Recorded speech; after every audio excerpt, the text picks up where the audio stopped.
Okay, I'm back, and this is Piggy Cookies. And what we're doing right now is this is the brand of coconut milk I use. So we're going to put that leftovers right into here. Don't throw away the can, put it in the freezer. And then when you have grease, put the grease into the can, put it back in the freezer, and when it's full, throw it away. So you don't have all the grease as a liquid at the bottom of your trash can, which can be a disaster if you have a rip in it. So we can put that right into the freezer. And get back over here.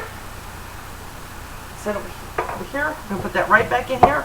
We're going to smush it up all the way again. Get in there and smush it. This is called smushing. We're just cramming that ball back into that liquid.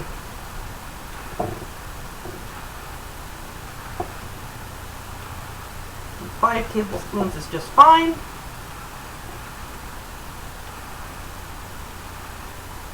Now this has got some tackiness to it. That's perfectly fine. If you're like, and you want to get all those crumbs up, now look. See, look at that. No crumbs. Put that in the sink.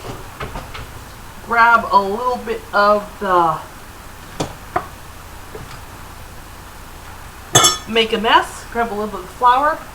Put it on your cutting board. Uh-oh. Spread it around. If you want, you can put a little bit of yeah, sometimes you get messy. This is cooking. Put some on. Now, here's the neat part about this. Since this has a lot of moisture in it, it's tacky. Don't fret about going, oh gosh, there's too much flour. This is one of these things where it absorbs. I'm not saying to take a whole spoonful and start putting it into it, but when you put the flour down, liberally put it down. Like, have it so you can still see the cutting board, but you know, just you can put it down. Don't go, oh, I need 1 teaspoon. So now what we're going to do is, this is the easy part.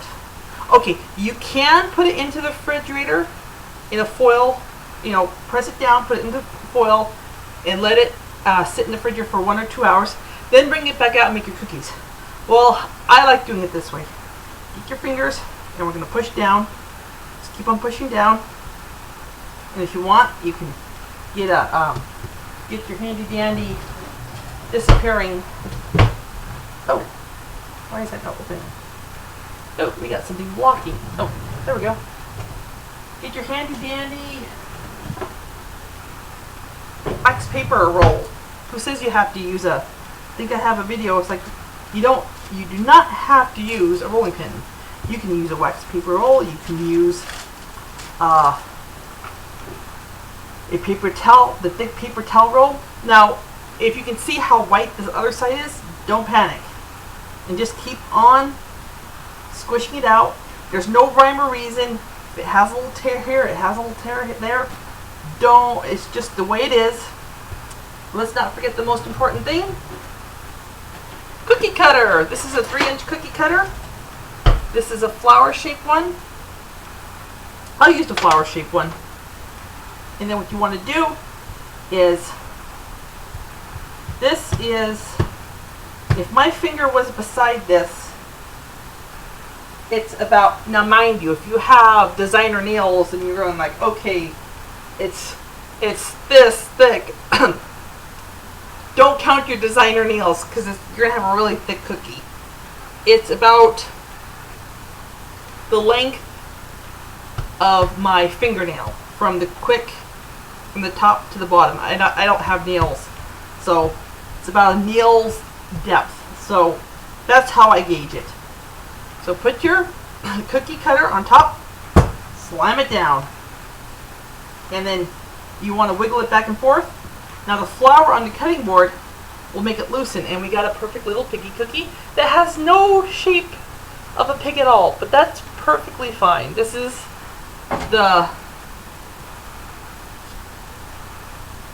they don't have to be piggies, but they are called piggy cookies. Now, if you can see, I got dough underneath. See how that is? See how that? Kind of lines up with my finger.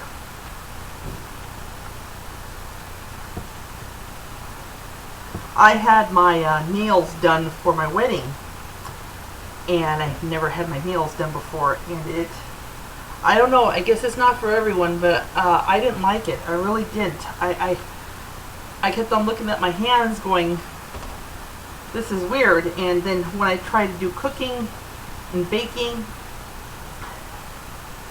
I had more dough underneath my nails than I did on the cutting board. Okay, so we have our broken up pieces here. So what you do,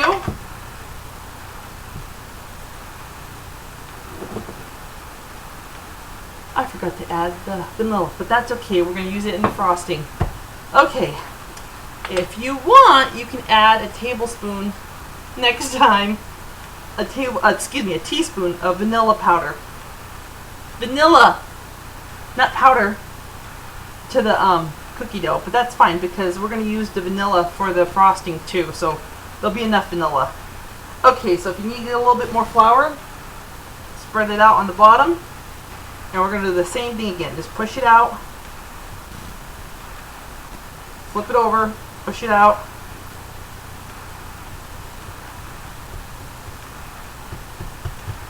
And that looks about right. Let's make another one. Now again, you can make these any sizes you want. This is one of the fun things about when you do cookies. There is no one size. The smaller you make these, the faster they're going to cook. I think I have a small, let's see if I can find it real faster. It's silver and it hides like big dickens. You know, when I'm not looking for it, I find it. And then when it's one of those things that it's small, but it's basically this, but it's like this much bigger. It fits in there. And so if, let's say I decided to make a whole bunch of the cookies, that size, right? They're going to cook faster. That's all it's going to do. The smaller you make something, the faster it's going to cook. The bigger you make something, the longer it's going to take to cook. When I make chocolate chip cookies, I'll have about this much dough left over, or even more. And I really don't want to make. Usually what I do is I flatten it out on the cookie pan and make a round disc, stick it in, cook it, and I have a cookie about this big. It's really cool. If you want to watch one of my chocolate chip videos, I have several of them, because there's, for one recipe, there's 100 different ways you can do it. It's like lots of different ways. So sometimes I do multiples because maybe one person likes it that way, maybe the other person likes it this way. It's just, it all depends what you like. Okay, so, and then here's a little bit. Now see, when I have, let's see if I can make one more. What's neat about these two, they don't spread out. So you can push these as close as you want to get, And let's make another one. So just make a ball, press it down, see if we can get a couple more out of this. I think one more is going to probably be Okay, so what we're going to do with this little bits right here, I'm going to make it into a ball. Now here's the trick. You put this down, you put this ball, and you squash it until it makes the shape of the cookie cutter. It's called reverse cookie cutting. Just press it in there, and press it, it's really good, and then punch it out. That's the last bit of dough, and it works with everything else. It's kind of pressed down, but that's perfectly fine. So we're going to put this in the oven for about 400 degrees. And again, keep in mind, the bigger, it says for 45, let's see, 45, now I'm getting 12 minutes, right?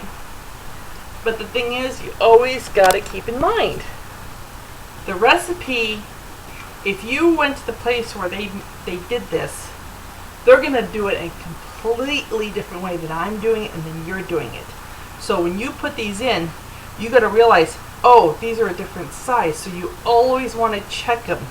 That's the most important thing in the baking or cooking, checking continuously, because never get distracted by the TV, never get distracted by, if anyone says, hey, come over, there's a ball game over. Nope, I got Piggy Cookies to make. Stick to your Piggy Cookies, because your Piggy Cookies will stick to you, literally. Once you make these, you'll definitely have more requests. Okay, so we're sticking these in. 12 minutes, check them. Let me wash my hands, and we're gonna make the frosting. Oh, and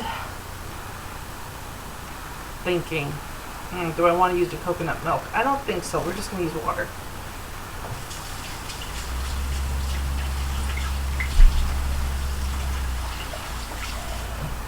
I usually like to use milk to make the frosting, but let's just use water right now. So we got our vanilla, we got our lots of powdered sugar, and we got a mixing bowl. So we're going to get a tablespoon back out. And where is my paper towel? Paper towel. So paper towel. I think we're out of paper towel, so we're just going to wipe this off. And dry it off. Okay, so we're going to need about, let's do 5 tablespoons. Now, again, heaping 1, 2, 3, 4, 5. Now, I just said a really water. I got the vanilla. Come on, get it together. Gee whiz. Okay, I'm having vanilla. Let's get the stir stick out. So what we're going to do is we're going to add a teaspoon to this. Let me show you. So 5 tablespoons of the now you can use less if you want, but you want it goopy, and I like to add layers. So you, after the cookies are cooled, you get your brush out, you coat them, and then you wait, and then you coat them again. If you want, you can coat them 1 time, you can coat them 2, 3, 4, and it adds a nice layer to it. So we're going to add 1 teaspoon of pure vanilla extract, homemade. And we're going to stir this in, get a little stick. And what we're going to do is we're going to stir this until it makes a paste.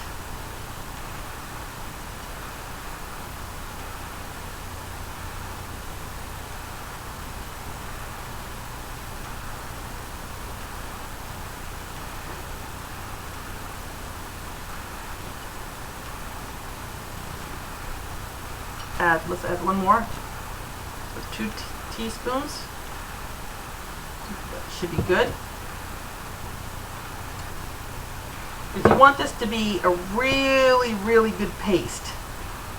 Not like the liquid's gonna soak up all the. Let me actually get my other one thing out here. Let's see. This thing works better. Okay, that's a lot faster. And then we are going to add some water, because the thing is, we want this. We don't want this. Okay, this is not spreadable, but it does soak up the. So we're going to add a teaspoon of water.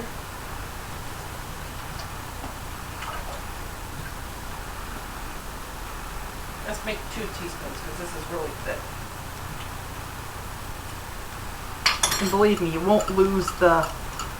There we go. There we go. Okay. You will definitely not lose the vanilla flavor. So this is the consistency. This is 2 teaspoons of vanilla, and then